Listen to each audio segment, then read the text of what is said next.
प्रभु, मंथन से ये क्या निकला है जिसका तेज हम में से कोई सह तक नहीं पा रहा? कौस्तुभ मणि है ये। अंतहीन, अपराजित, शुद्ध प्रकाश की अभिव्यक्ति के रूप में परम चेतना का प्रतीक है ये। इसलिए इसकी शक्ति को सह पाना सबके लिए संभव नहीं है। तो फिर प्रभु, हम क्या करें इसका? कौन धारण कर पाएगा इसे?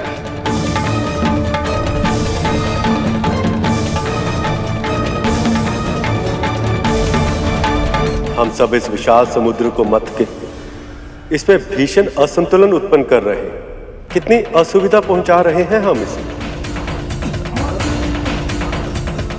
मेरा सुझाव ये है कि हम इस मणि को समुद्र देव को उपहार में दे दें।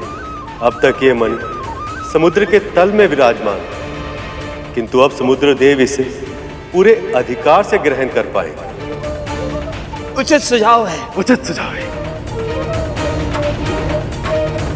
हे समुद्र देव, मैं नारद प्रभु विष्णु सभी देवताओं और दानवों के प्रतिनिधि के रूप में आपसे आह्वान करता हूँ। कृपया आप दर्शन दें।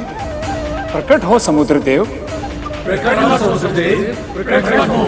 प्रकट हो समुद्र देव, प्रकट हो। प्रकट हो समुद्र देव, प्रकट हो।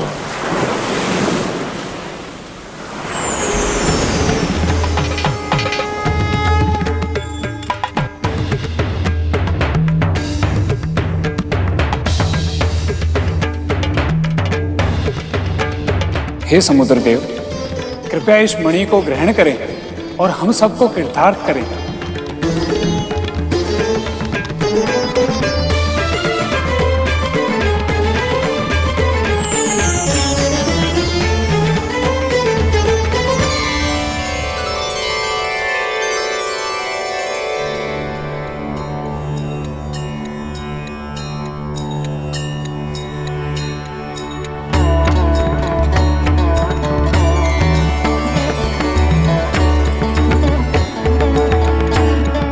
प्रभु विष्णु और आप सभी ने मेरा स्मरण किया, मुझे इस योग्य समझा, इसके लिए आप सभी का बहुत बहुत धन्यवाद।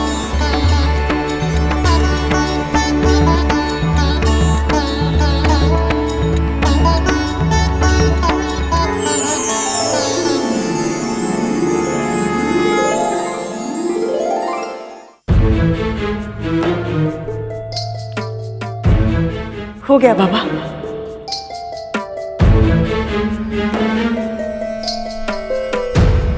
आनंद आ गया।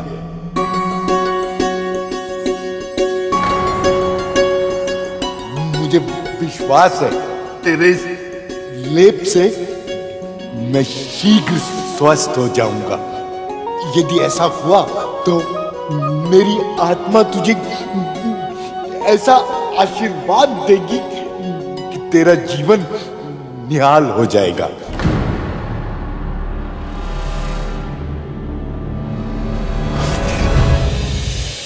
हम बाबा के साथ कितना अनुचित व्यवहार कर रहे हैं।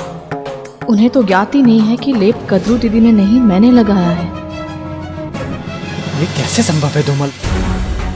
गुरु दत्तात्रेय को सत्य पता नहीं लगा? या फिर वो भी कहीं माँ की चाल के उत्तर में कोई खेल खेल रहे हैं। यदि ऐसा हुआ तो माँ बहुत बड़ी समस्या में फंसने वाली है। तक तू आनंद आ गया। समय आने पर तुम्हें अपने कर्मों का फल दूंगा कद्रू। बस देखना ये है कि मेरा आशीर्वाद पाने के लिए तुम कितनी सीमाएं लांघ सकती हो।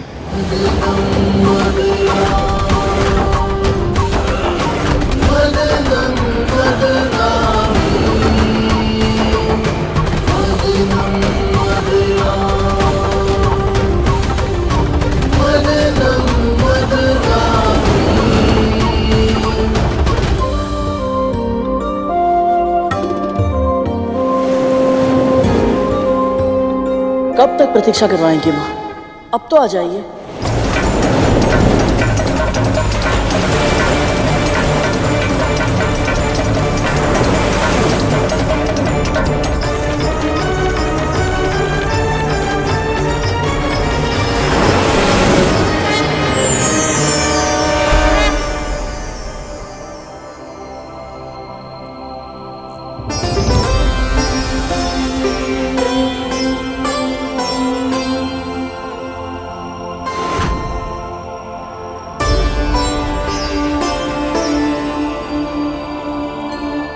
कल्प वृक्ष? वाह गुरु, वृक्षराज को पहचान लिया तुमने? श्रेय मेरा नहीं है भैया, श्रेय माँ का है। माँ ने मुझे 7 लोगों के बारे में बताते समय इनके बारे में भी बताया था। परंतु सत्य तो ये है कि जितना मैंने सोचा था उससे कहीं अधिक सुंदर है ये। क्या बताया था तुम्हारी माँ ने? प्रभु यही कि मन में कोई भी इच्छा क्यों ना हो, यदि इनसे मांगते हैं तो वो इच्छा अवश्य पूर्ण होती है। सत्य ही कहा था उन्होंने। पर कल्प वृक्ष की महिमा केवल इच्छाएं पूरी करने तक सीमित नहीं है गर्ग, इसका महत्व तो इससे भी कहीं अधिक है। इस वृक्ष को तुम सबको देना संभव नहीं है वज्रांग। इस वृक्ष की हम देवताओं ने वर्षों तक सेवा की है, इस पर केवल हमारा अधिकार है। असंभव! स्वर्ग पर केवल हम असुरों का राज है अग्नि, और इस नाते स्वर्ग की प्रत्येक वस्तु पर केवल और केवल हमारा अधिकार है, इस कल्प वृक्ष पर भी। दुखद तो ये है कि जो इसके लिए झगड़ा कर रहे हैं वो ये जानते तक नहीं। बस वज्रांग, रुक जाइए आप लोग। जो सबकी इच्छाएं पूरी करते हैं उनके लिए झगड़ने से पहले आप दोनों पक्ष कल्पवृक्ष से तो पूछ लीजिए कि वो कहां रहना चाहते हैं।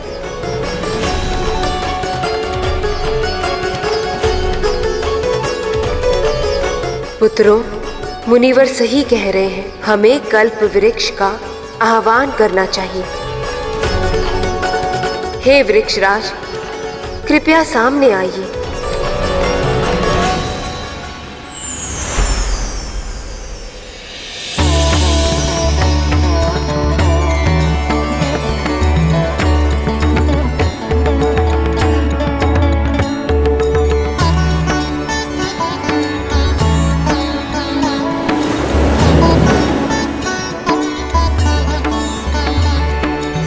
दोनों पक्ष एक एक करके अपनी इच्छा प्रकट कीजिए। मैं किसी का भी चुनाव करूं, पर आप दोनों की इच्छाएं अवश्य पूरी करूंगा, और इसी क्रम में मैं निश्चित भी कर लूंगा कि मैं किसके साथ रहना चाहता हूं। वज्रांग, राहु, क्या सुझाव है तुम सबका? अग्नि, वायु, क्या मांगना चाहिए मुझे?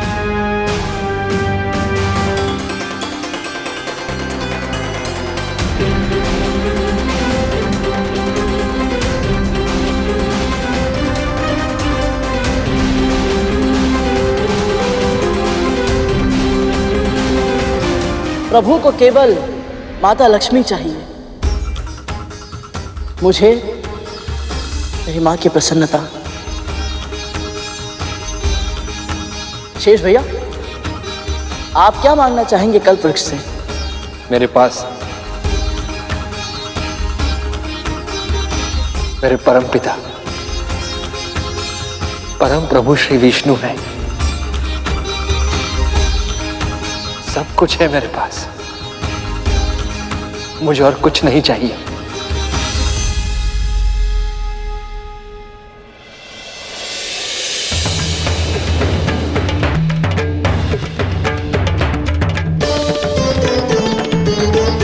बोलिए असुरराज, क्या इच्छा है आपकी?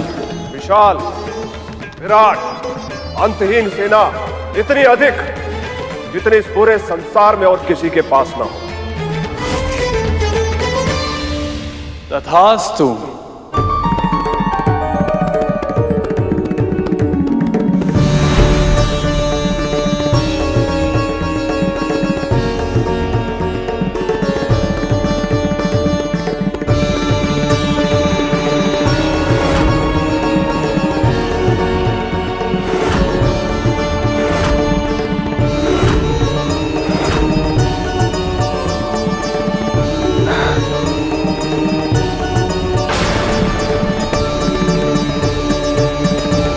देवराज, शक्ति का पलड़ा तो पहले से ही इन असुरों की ओर झुका हुआ था।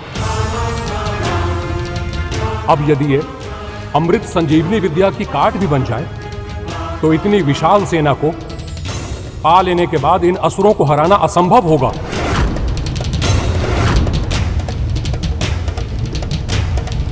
मेरा सुझाव है देवराज की कुछ ऐसा मांगिए जिसकी सहायता से इस असंख्य सेना को एक बार में ही मारा जा सके।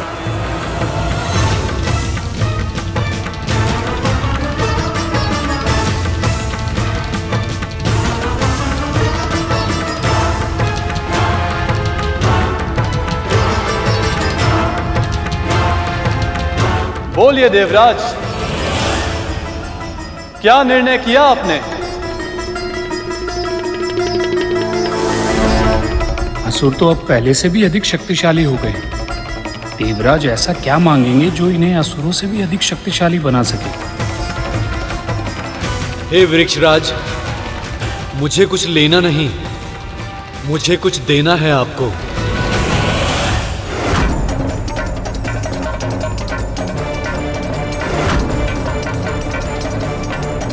कहीं देवराज इंद्र अपने अहंकार में पुनः कोई भूल न कर बैठे और समुद्र मंथन सफल न हो पाए।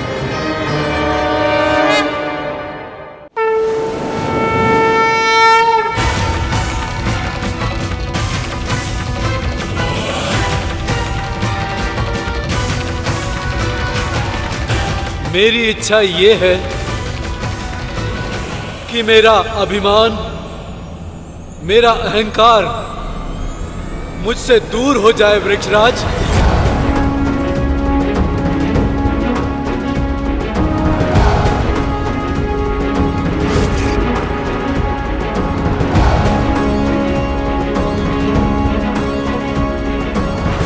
तथास्तु।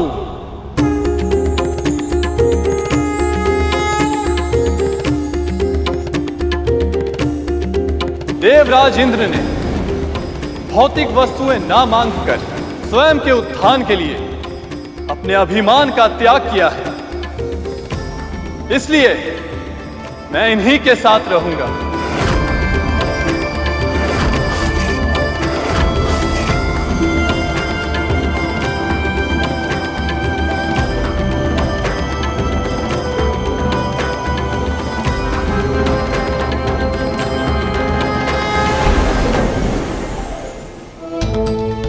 एक बार फिर से ये देवता जीत गए, लेकिन अगली बार मैं ऐसा नहीं होने दूंगी।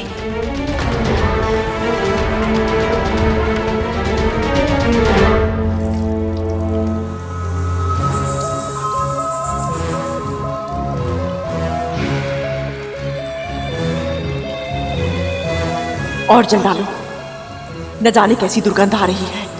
ऐसा लग रहा है मेरे तन में ही बस गई है। माँ, यदि आज्ञा हो तो एक बात कहें। माँ, बस आप क्रोधित मत होइएगा। हमें ऐसा लगता है कि आप कि उन बूढ़े बाबा के साथ छल नहीं करना चाहिए था।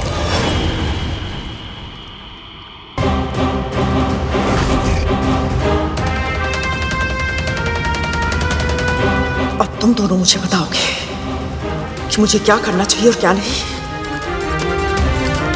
जितना बोला है उतना करो, जल डालो।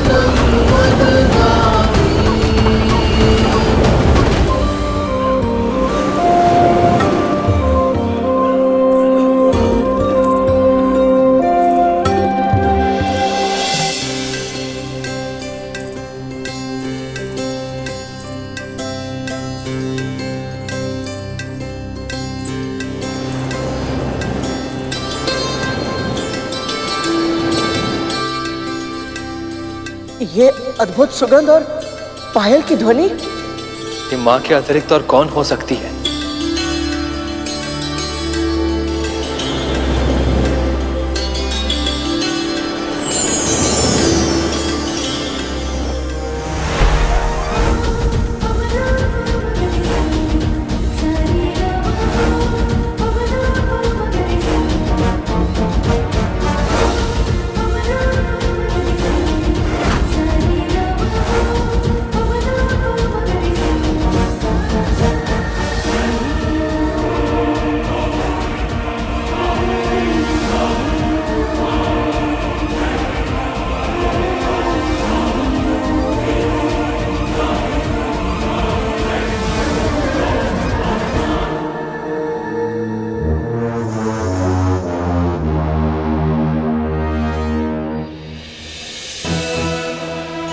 ये स्त्रियां कौन है?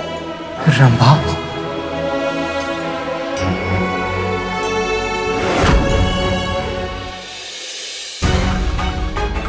इस रंभा पर तो मेरा ही अधिकार होगा।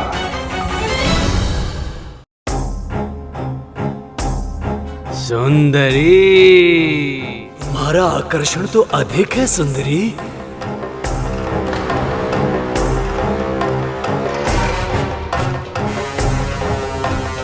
ये आप क्या कर रहे हैं? अप्सराओं को पाने का प्रयास कर रहे हैं। तुम्हारी बारी भी आएगी। इतने उतावले क्यों हो रहे हो? तिथि माँ। पुत्र,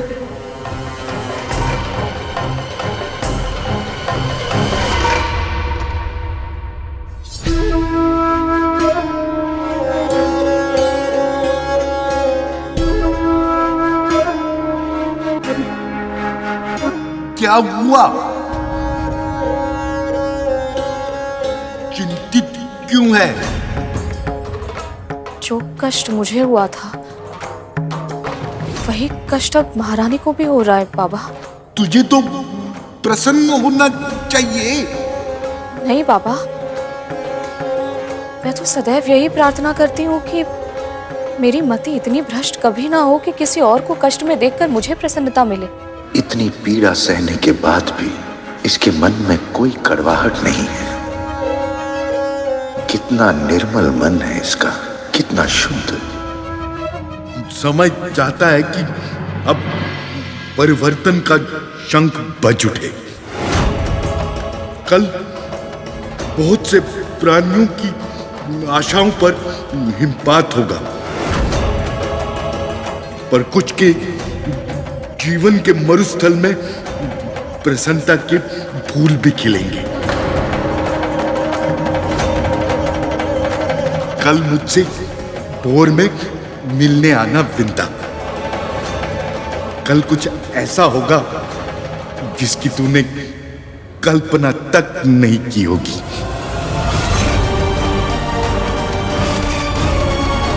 ऐसा क्या होगा कल?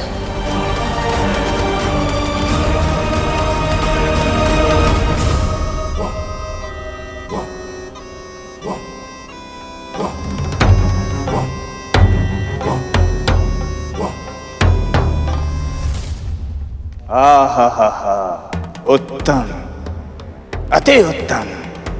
सुंदरी, विवाह कर लो मुझसे। तुमसे ही क्यों? मुझसे क्यों नहीं? पहले प्रस्ताव मैंने दिया है इसे, परंतु देखा ही नहीं, पहले मैंने था। समुद्र के हृदय से निकलते ही ये वज्रांग के हृदय में बस गई। प्रभु, स्त्रियों का तो सम्मान करना चाहिए। ये सब तो कितना अनुचित व्यवहार कर रहे हैं सबके साथ। ये अप्सराएं मन के भीतर छुपी कामना की प्रतीक हैं गरुड़। इससे जब तक उस कामना पर नियंत्रण नहीं होता तब तक ना तो ये विवाद सुलझेगा और ना ही देवी लक्ष्मी प्रकट होगी। विवाह तो केवल मेरा होगा। राहु, बड़ा मैं हूं, विवाह मैं ही करूंगा।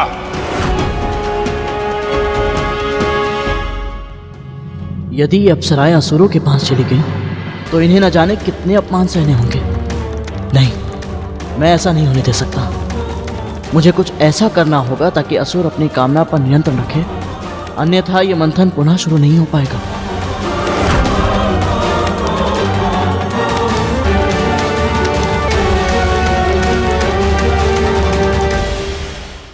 ये अप्सराएं मन के भीतर छुपी कामना की प्रतीक हैं गरुड़।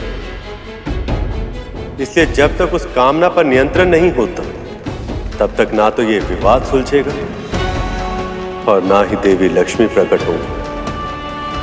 तब तो प्रभु मुझे ही कुछ करना पड़ेगा। परंतु इन सभी के लिए तुम केवल एक दास हो। ये तुम्हारी बात क्यों सुनेंगे? नहीं सुनेंगे भैया, परंतु अपनी मां की आज्ञा अवश्य मानेंगे।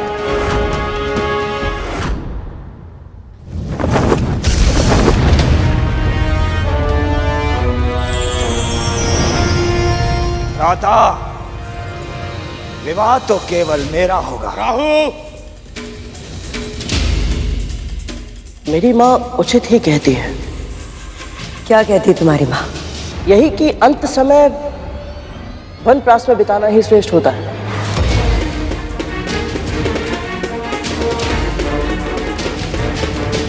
अब आपके पुत्रों को संभालने वाली सुंदरी आ गई है दीदी माँ।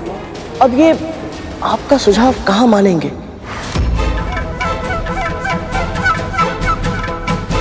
इसीलिए उचित यही होगा कि आप वन में या पिताजी के आश्रम में जाकर तपस्या करें।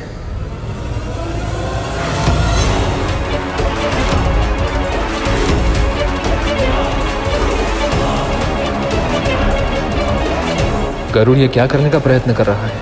मैं तपस्या करने चली जाऊं ताकि ये देवता मेरे पुत्र को मूर्ख बना सके। राहु बड़ा मैं हूं, विवाह मैं ही करूंगा। अच्छा, तो ये अप्सराएं षड्यंत्र है मेरे पुत्रों के विरोध। लगता है तीर निशाने पे लग गया। लगता है गरुड़ की योजना सफल हो रही है। पुत्रों,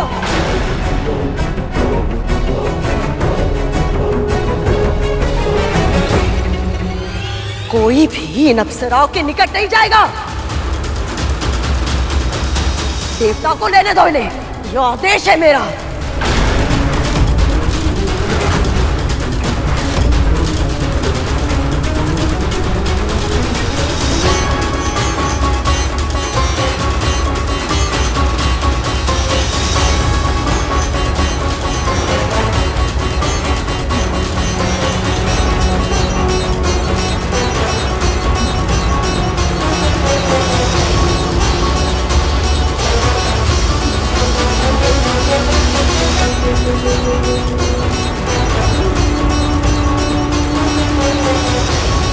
बागर, तुमने बिना कुछ किए ही अप्सराओं का निर्णय देवताओं की ओर करवा दिया।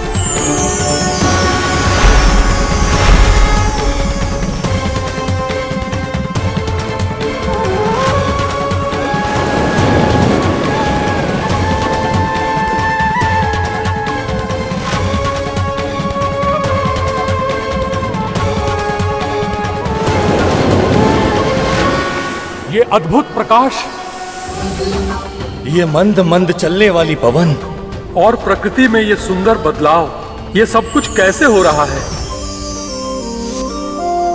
इन सभी संकेतों को देखकर तो ऐसा लग रहा है कि अब आएगा वो अमृत। अमृत, अमृत, अमृत, अमृत, अमृत।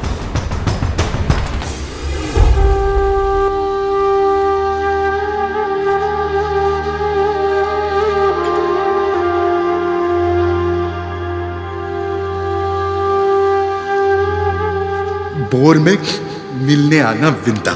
कल कुछ ऐसा होगा जिसकी तूने कल्पना तक नहीं की होगी।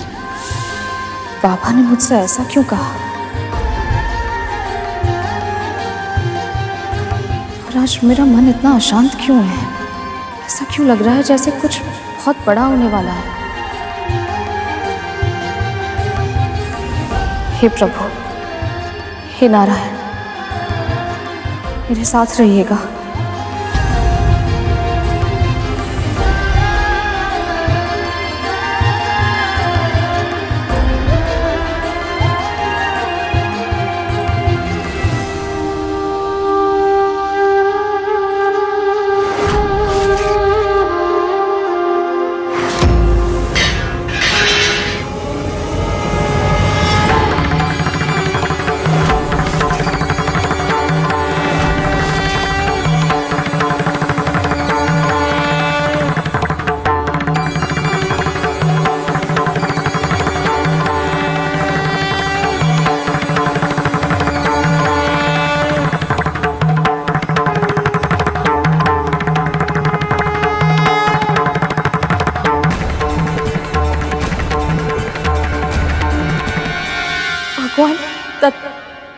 रहे आप? कल्याण,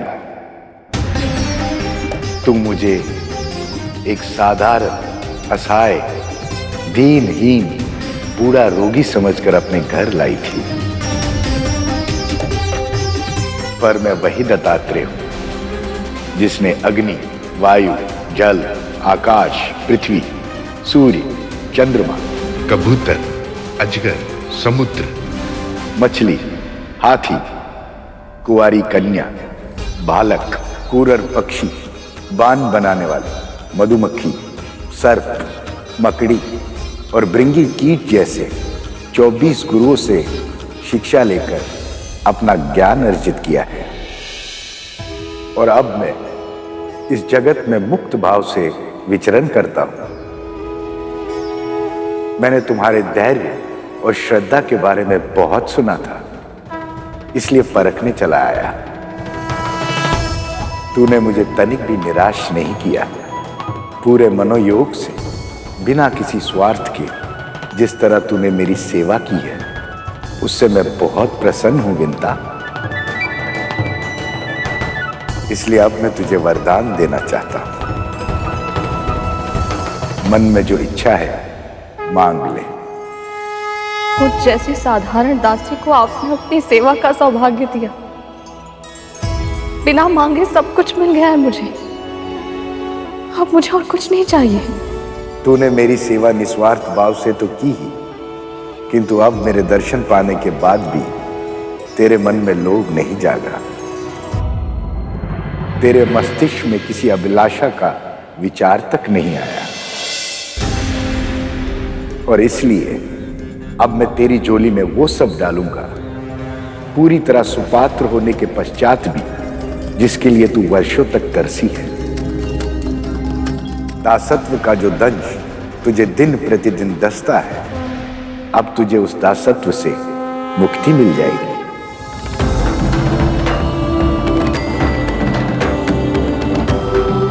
आपके कहने का अर्थ है आज से मेरा पुत्र और मैं मुक्त हो जाएंगे? नहीं,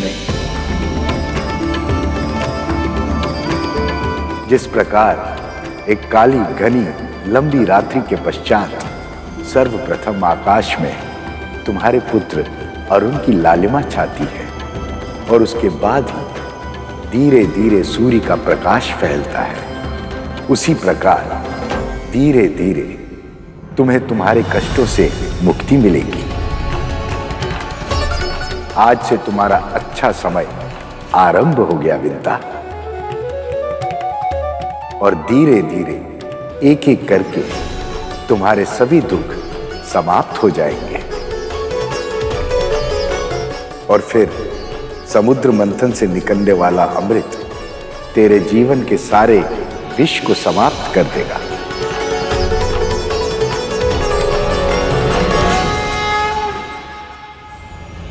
कल्याण।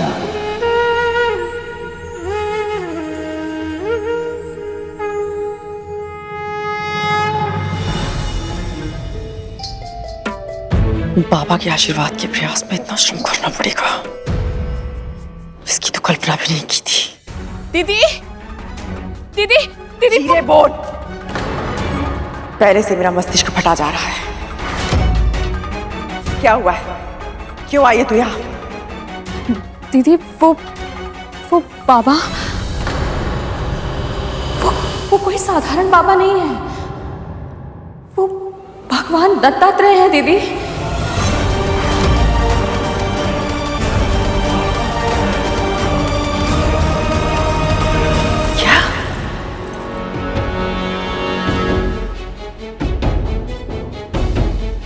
क्या कहा तूने? ये सत्य है दीदी। हमारे स्वामी प्रभु विष्णु की प्रतिमा को नहीं, भगवान दत्तात्रेय को प्रणाम कर रहे थे।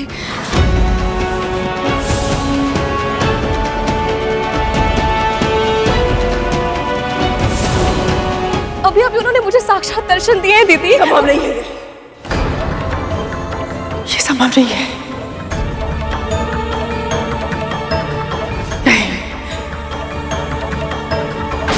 नहीं है संभव।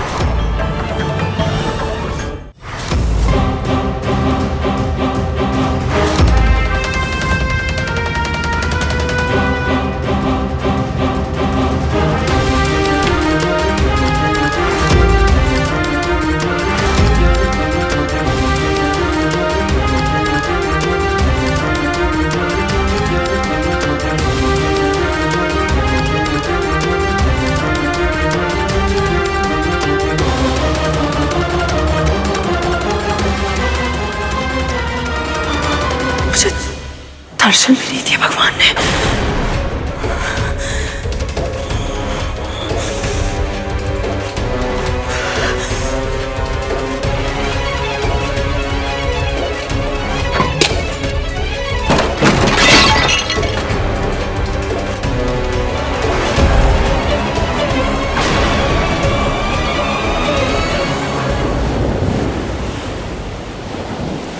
न जाने क्यों ये खुशबू मुझे अमृत की नहीं लग रही।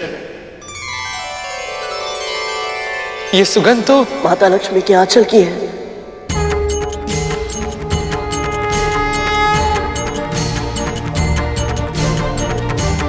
सही पहचाना गरुड़।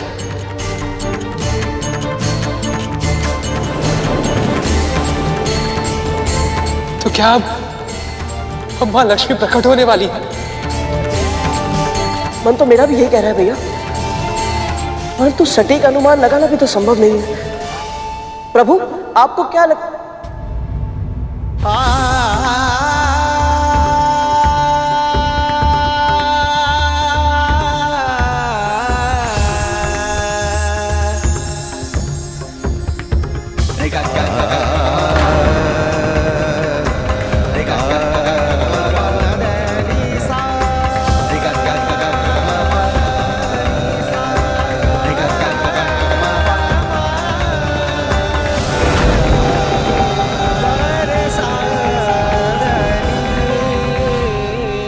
स्वामी, हमारे इस विरह की अवधि में हमारी पुनर्मिलन की प्रतीक्षा समझकर बिताइएगा। अभी हमें जाना होगा प्रभु।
लक्ष्मी,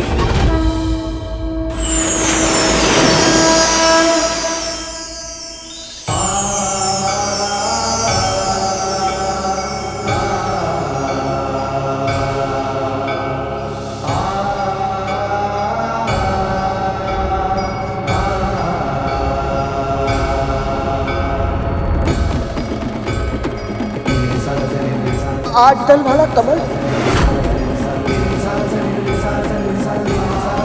इस पर तो माता लक्ष्मी विराजती है ना? हाँ गरुड़। और देखो, उस कमल के आगे दो हाथी भी चल रहे हैं। वो देखिए, ऊपर आकाश में।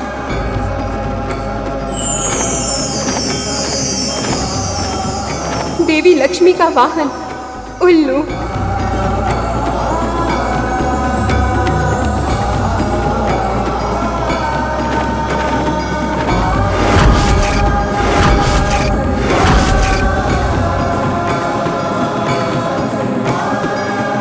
मां के आगमन के सभी संकेत स्पष्ट हो चुके हैं प्रभु। आपकी प्रतीक्षा समाप्त हुई। अपनी आंखें खोलिए प्रभु, मां का साक्षात्कार कीजिए। ये संभव नहीं है शेष।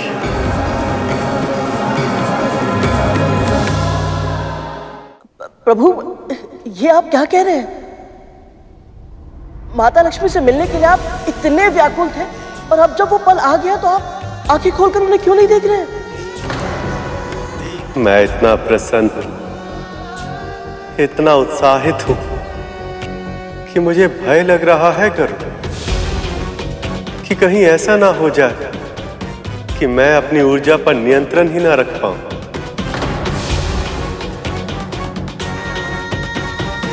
सैकड़ों बार इस पुनर्मिलन के क्षण की कल्पना की है मैंने, किंतु मैं भी नहीं जानता कि जब हम दोनों एक दूसरे के सामने आएंगे तो क्या प्रतिक्रिया होगी, कैसे देखेंगी वो मुझे, किस नाम से पुकारेंगी। बस यही सोचकर मेरे हृदय की गति बढ़ती जा रही।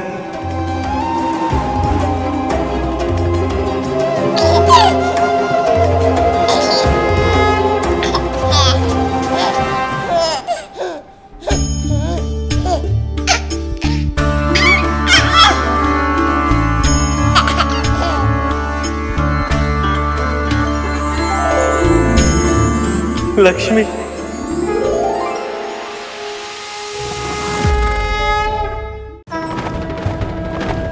प्रभु मैं समझ नहीं पा रहा हूं, माता लक्ष्मी ने शिशु रूप में दर्शन क्यों दिए? क्योंकि ये भी हमारा ही बनाया नियम है। तुम तो जानते हो गरुड़ कि आत्मा अजर अमर होती, ना उसका जन्म होता और ना ही मरण। आत्मा जब एक नए तन को धारण करती है तो उसकी नई यात्रा का आरंभ बाल्यावस्था से ही होता है।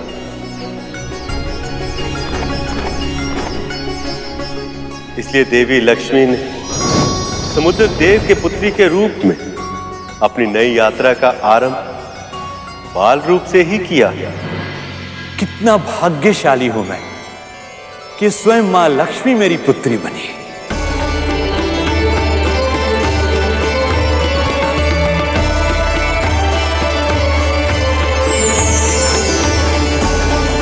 हमें भी अपने इस सखी के दिव्य रूप के दर्शन करने हैं। मां ने इस रूप में आकर चमत्कार कर दिया प्रभु। इनके कारण मां पार्वती और मां सरस्वती के दर्शन भी हो गए, और यहाँ का वातावरण और भी अधिक पवित्र हो गया।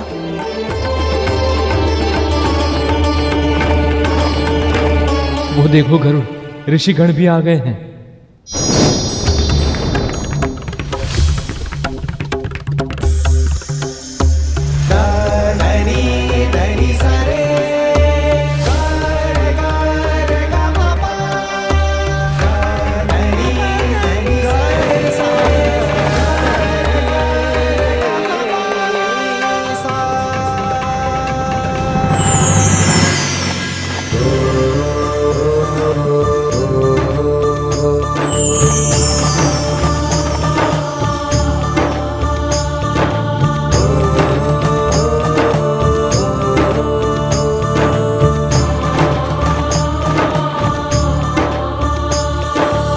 लक्ष्मी, अब आप अपने मूल स्वरूप में आने की कृपा करें।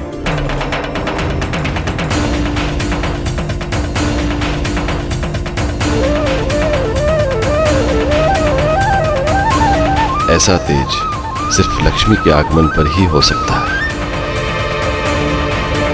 मां लक्ष्मी की, मां लक्ष्मी की, मां लक्ष्मी की, मां लक्ष्मी की, मां लक्ष्मी की, मां लक्ष्मी की, मां लक्ष्मी की, मां लक्ष्मी की, मां लक्ष्मी की, मां लक्ष्मी की।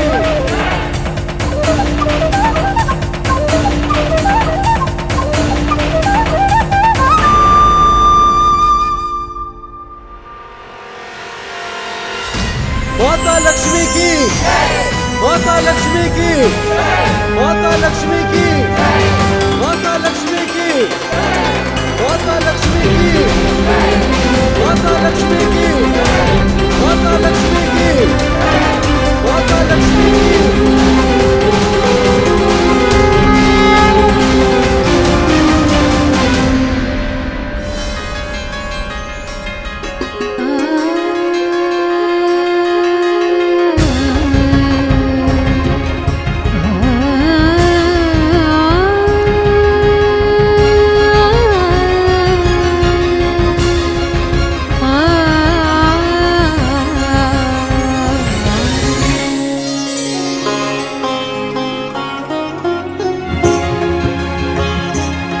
लक्ष्मी।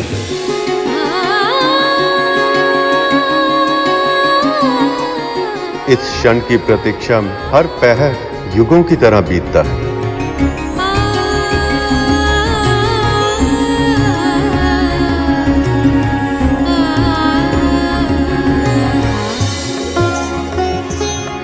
नारायण नारायण, इसीलिए तो ये जोड़ी सृष्टि की सर्वोत्तम जोड़ी कहलाती है। माँ की लीला में प्रभु कब भागीदार बन गए पता ही नहीं चला।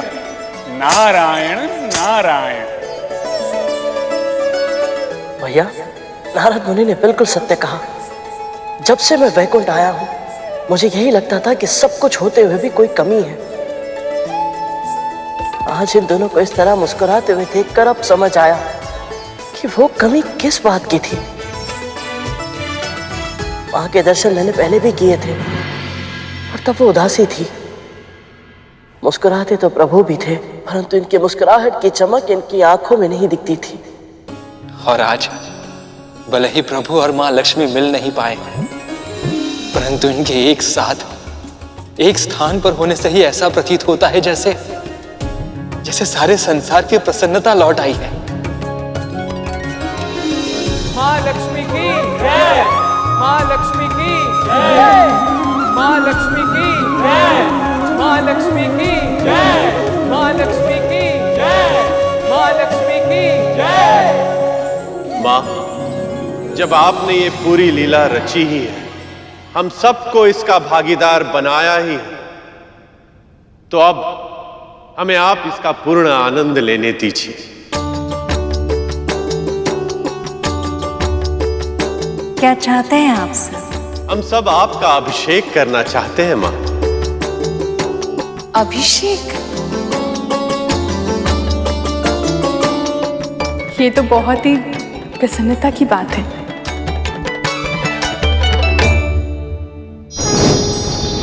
ऐसा अवसर कई वर्षों में एक बार ही आता है देवी,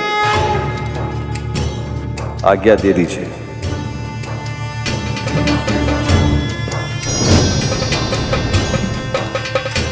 भक्तों की इच्छा तो मां ने सदैव ही पूर्ण की है। मुझे विश्वास है आज भी आप इन्हें निराश नहीं करेंगे।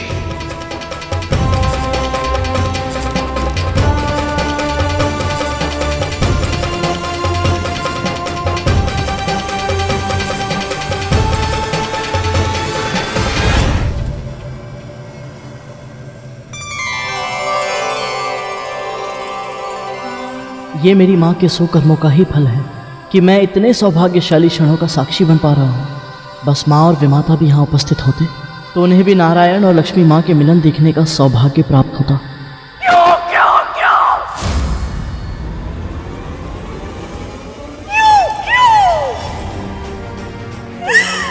मेरे साथ सदा क्यों ऐसा होता है? क्यों? क्यों सब पक्षपात करते हैं मेरे साथ? तेरा सदैव पक्ष लेते हैं सब। क्यों विद्या, क्यों? आप ऐसा क्यों सोच रही हैं? दर्शन भले ही ना हुए हो, पर उनकी सेवा करने का सौभाग्य तो आपको भी मिला है ना। जो मुझे मिला है दीदी उसे सौभाग्य कहती है तो सौभाग्य ही सही। तूने क्या मांगा उनसे? हाँ? चुप क्यों है, बोलती क्यों नहीं? इस बार तूने क्या वरदान मांगा अपने पुत्र के लिए? बोलना। दासत्व का जो दंश तुझे दिन प्रतिदिन दसता है, अब तुझे उस दासत्व से मुक्ति मिल जाएगी। मुझे ये बात दीदी को बतानी चाहिए या नहीं?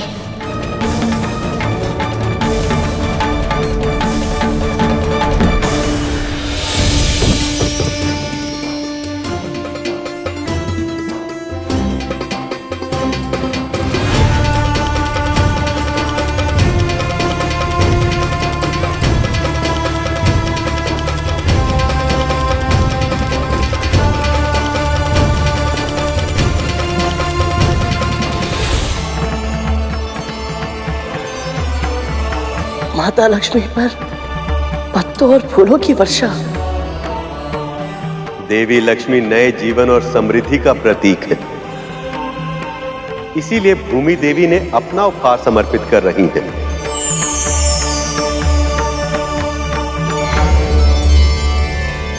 क्या वरदान मांगा तूने उनसे? बोलना। मैं असत्य नहीं कह सकती, पर यदि मैंने दीदी को बता दिया कि मेरे बिना मांगे ही भगवान दत्तात्रेय ने मुझे और मेरे पुत्र को दास्ता से मुक्त होने का आशीर्वाद दे दिया है, तो ये सह नहीं पाएंगी। क्या करूं मैं? मौन रहने से मुक्ति नहीं मिलेगी तुझे। जब तक मेरे प्रश्नों के उत्तर नहीं दे देती, तू यहां से नहीं जाएगी। बोल ना विंता, क्या मांगा तूने इस बाबा से? मैंने तो कुछ भी नहीं मांगा था। जो मिला है बिना मांगे ही मिला है। कुछ नहीं दीदी, मैंने कुछ नहीं मांगा उनसे।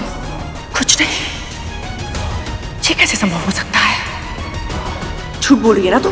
मैं झूठ नहीं बोलती दीदी। मेरे लिए तो बस इतना ही पर्याप्त था कि मुझे उनके दर्शन मिल गए। मैं इतनी भावुक हो गई थी कि ना मैं कुछ सोच पाई ना कुछ मांग पाई। पर उन्होंने मुझे दर्शन क्यों नहीं दिए?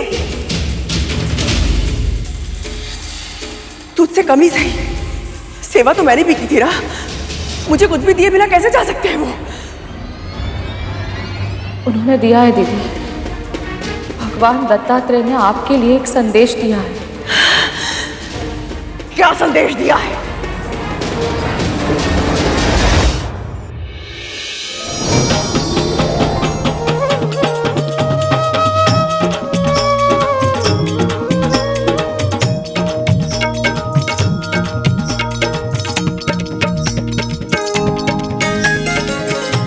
माता लक्ष्मी के आने की खुशी में ये मेघराज कितना मोहक नृत्य कर रहे हैं।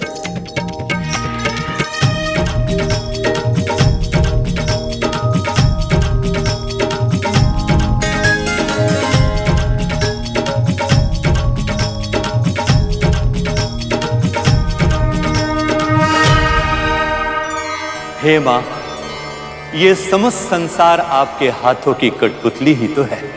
आपकी ही कृपा से सभी देवताओं को पद और प्रतिष्ठा मिलती है। आप सृष्टि के पालनहार हैं मां। आप तीनों लोकों में सर्वशक्तिमान हैं। फिर भी आपने मेरी पुत्री बनकर जो मुझे असीम गौरव प्रदान किया है, उसके लिए मैं धन्य हो गया मां।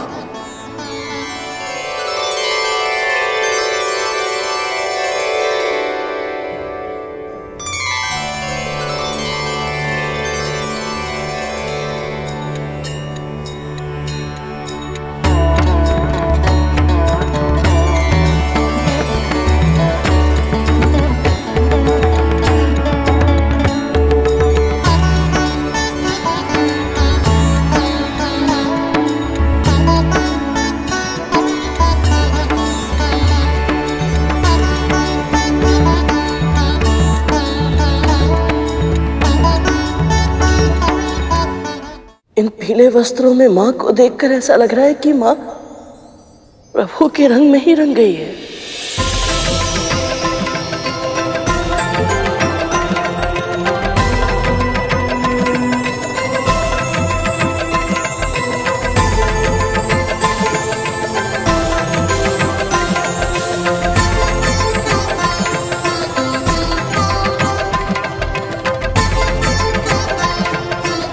ये भोग का प्रतीक है मां, और ये अभिज्ञान का प्रतीक है।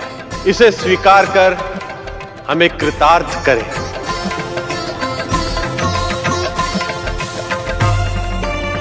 ये कभी न मुरझाने वाली माला है, इसे स्वीकार कीजिए।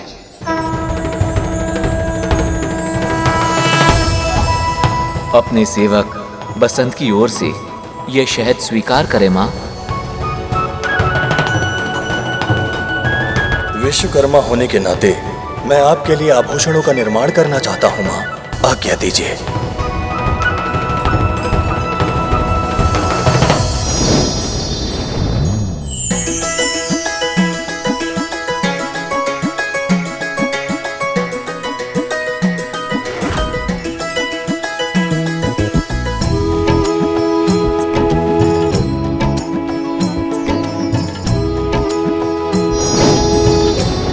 अपनी सखी की ओर से ये मोतियों की माला स्वीकार कीजिए देवी।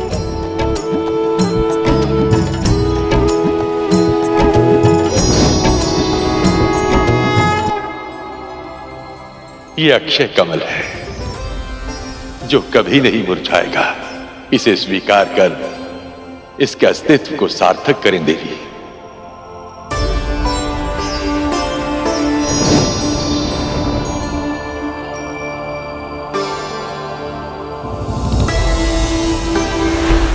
मां, मेरी ओर से ये तुच्छ भेंट स्वीकार करें।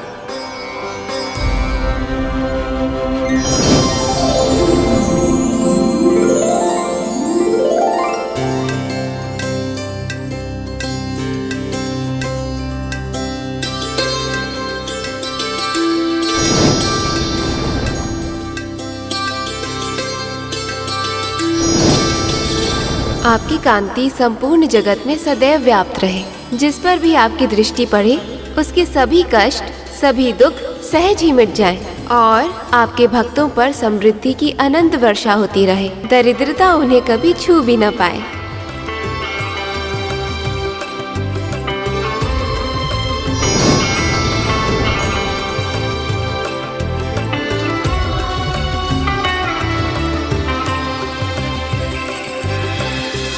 अद्भुत देवी, अद्भुत। सौभाग्य का प्रतीक है ये कुमकुम, इसे स्वीकार करें मां।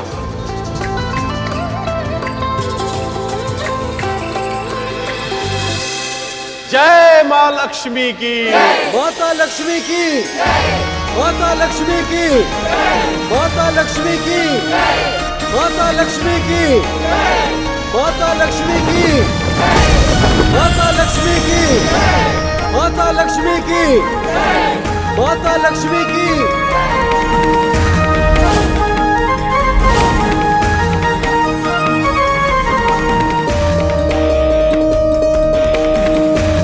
मेरे पास आपको भेंट देने के लिए कुछ नहीं है माँ, इसलिए मैं कुछ देने नहीं मांगने आया हूँ।